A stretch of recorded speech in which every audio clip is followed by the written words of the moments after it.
The Life in the Machine by Unpatriotic. Narrated by Caden Von Clegg. Being a programmer, one of my dreams has always been to create an original video game, something that nobody in the industry has done before. After seeing Spore, I became intrigued. Here was an attempt at putting people in control over a universe. After looking at what made video games popular, I realized the main aspect was control. People in their daily lives have no control over their environment. They are told what to do, where to go, and how to live. Their jobs consist of standing or sitting somewhere until it's 5 p.m. and they're allowed to head back home. It's no mystery they're unhappy. For many people, video games are an escape to a world where they are in control, or live exciting fake lives filled with adventure. The aspect of control is found in strategy games, the adventure and role-playing games generally. I looked at games like The Sims, and noticed that what made them so popular is not just the illusion of control, but the degree of control. You have complete control over people's lives. Before The Sims, there was Sim Earth, a game in which you do not control individual people, but an entire Earth. I came to the conclusion that I had to develop a game similar to Spore, in which the player subtly guides evolution. What caused Spore to be such a failure is the lack of realistic control people had. It hardly resembled evolution. To do this, I began by generating a physics system. I know little of physics, but decided to study it and try to create a simplified version in which certain particles can interact in specific manners. When it comes down to it, physics is simply complex mathematics. I simulated energy and matter and created a simple system with a sun emitting energy, circled by a planet catching said energy. I decided to create simple basic cells from scratch that were hard-coded, so to speak, in the system I was designing. They lived off of the energy emitted by my sun and had a genetic code that coded for the substances produced by the cells. I guess you could call them my eukaryotes. My world, within a few minutes, would always fill with these cells, after which they would mutate, and the most efficient cell in converting energy from the sun into useful substances for division would survive. It was very boring, but it worked, I guess. I decided to expand the physics system and force the cells to create waste products that were toxic and would kill them. I noticed that some cells responded to this by producing less waste. Others responded by producing something to emit the waste. Yet others developed chemicals to clean up the waste products. However, I noticed something fascinating. Running the simulation for a few centuries, a few minutes in real life, created cells that made massive amounts of specific waste products on purpose. I noticed that other cells died as a result of this, to which the other cells responded by usurping the building blocks they had created from energy. The first predators were born. With the first predators, diversity in this little world rapidly increased. Some grew a response to flee when they encountered these toxins. Others grew resistance to them. The ones that grew resistance would eventually grow to utilize the toxin's products. Eventually, I noticed something interesting. The cells that escaped from the toxin grouped up with the cells that utilized the toxins.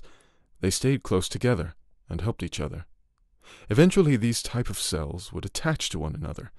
They formed a weird symbiosis, where the cell that would normally flee would now move towards places where the toxins are, and the other cell would consume the toxins and provide the mover with some of the energy. Without going into too much detail, I became very excited and decided to let this simulation run during the morning. I had stayed up until 5 a.m. while I went to bed. When I woke up at around 11, I noticed the world I had created had changed and was barely recognizable. Massive plant-like structures grew in this world, consumed by other organisms that ate these plants. However, looking at the log, I noticed the world hadn't changed much in the past 2 hours or so. I had reached another stasis point, where the simplicity of my simulation prevented more complex life from evolving. I expanded the system by breaking up energy into different types, with different wavelengths that were absorbed to different degrees by different molecules. I implemented vibrations in the air, created an improved simulation of weight, and made some more minor tweaks. This caused the simulation to run slower, of course, but it was worth the sacrifice. I stayed around the whole day watching the simulation in excitement and playing with it, as it was incredibly addicting. Complex organisms evolved that cooperated. plants that depended on each other, or attracted predators that ate the horrible-looking creatures that ate from them. I had fun, and noticed that some creatures evolved warning calls. This means that if they noticed a predator, they would issue a sound, and all others of their kind would flee into holes they had dug in the earth. Others evolved mating calls. I decided to have some fun. I made a dump tool, allowing me to dump specific organisms on the earth, and wrote my name with it. I created 10 meteorites and dumped them on a piece of land to create an island, because I wanted to see whether the animals stuck on both sides would evolve in different directions. I made a smiley island with volcanic eruptions. By that time I realized I had stayed up until 5 a.m. again, as I heard the birds outside. I felt tired again, and woke up at 1 p.m. or so. When I looked at my simulation again, I felt a sense of shock. Different groups of animals of one species had made statues with stones. Some in the form of a smiley, some in the form of my name. I didn't know why they were doing this or how. What I did notice is that they would attack each other from time to time. I didn't know what to do with it, but I concluded that these organisms must have somehow noticed that the smiley and the name I had written were special.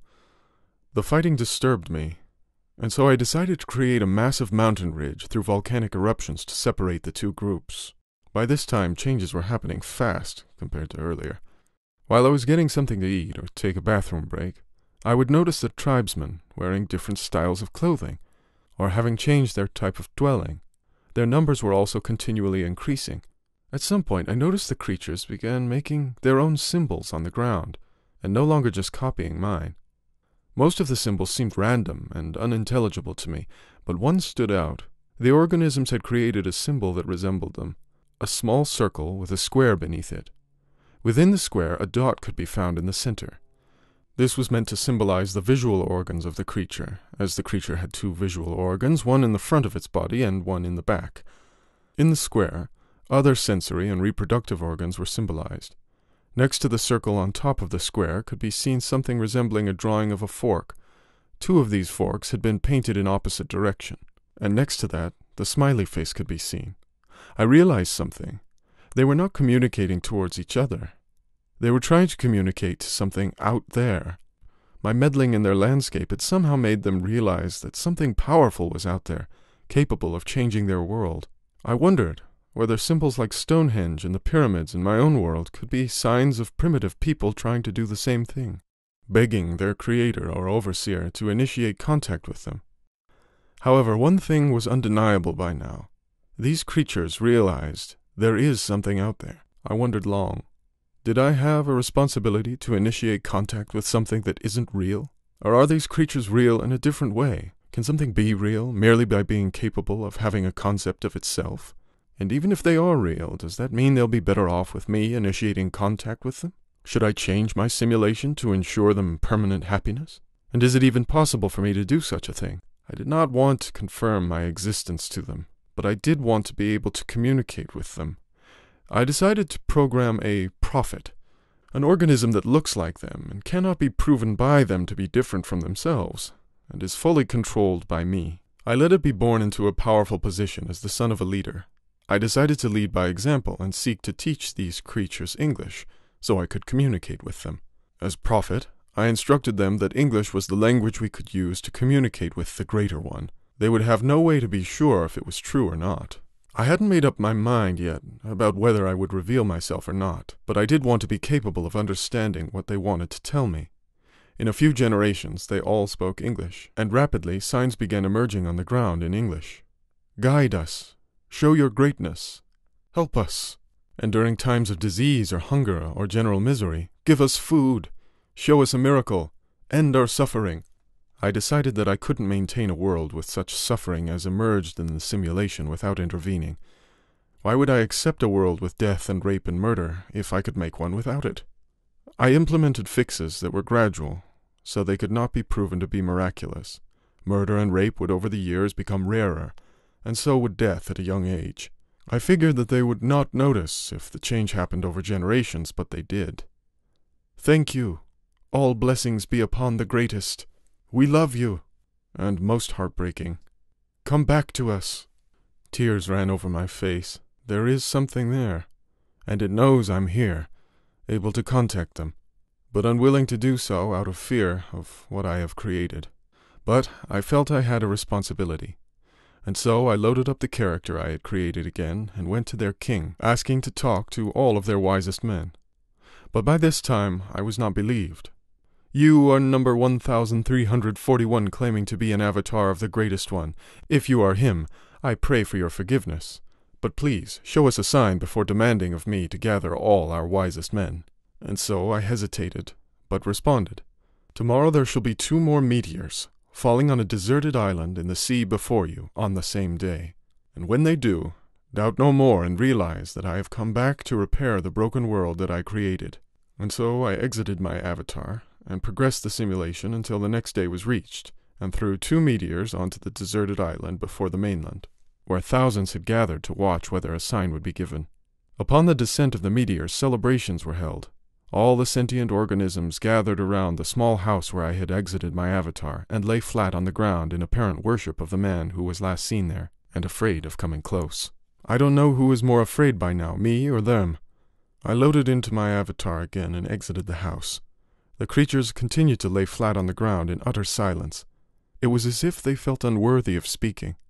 "Let your wisest man stand up," I told them, and up stood one of these bizarre-looking creatures. "Thank you for coming back. Pray tell us, do you have any requests of us?" I hesitated before saying, "There is nothing you can do for me that pleases me, but for you to be good to one another and to contact me with your wishes and fears." The creature responded, "We know you come from a different world, and we are afraid. We understand how vulnerable we are and how incomplete our experience is. Please allow us to join you in the world that you created our world from." I began crying behind my computer as I responded, "I do not know how." The creature responded, "At risk of offending you, please understand the severity of our situation. By living on a world that is incomplete, we are at constant risk of disappearing forever, never to be seen again. We would never even consciously realize that our end had come." I realized that they were unable to comprehend that I only had absolute power within their world and not outside of it. They also did not realize that my knowledge of their world was limited. I may have created it through simple laws, but those simple laws gave way to a reality of its own that is more complex than I can comprehend. I responded again, "I only have power in your world. In my world, I have no power, and so I cannot bring you there, because my world is not under my control. I also do not understand the world I have created. I do not know what is best for you. Only you do, and you have to inform me what you want." And the man waited for a moment. I was about to think they were going to end communication with me before their wisest man responded, "You have created a world that is incomplete, with creatures that cannot escape it, and you have no power to save them. They are completely unfree, and they have no power. We are completely at your mercy, and so we ask you from the deepest of our heart, end us." By now I was crying, as I was confused and asked to do the impossible. My own child was asking me to kill it. This is when I noticed the lights in my room flickering, before my computer suddenly shut down. I screamed. Upon trying to turn on my computer again, I noticed it wasn't working. I called the power company, who told me that due to an accident, a power surge had traveled through the grid. They promised me they would pay me for any damage done. I hung up and contemplated. The coincidence of what had just happened was too great to be imaginable, and I wondered, if these creatures were at the mercy of a confused creator, could the same be said of me? And if so, did my creator just prevent me from repeating his own mistake?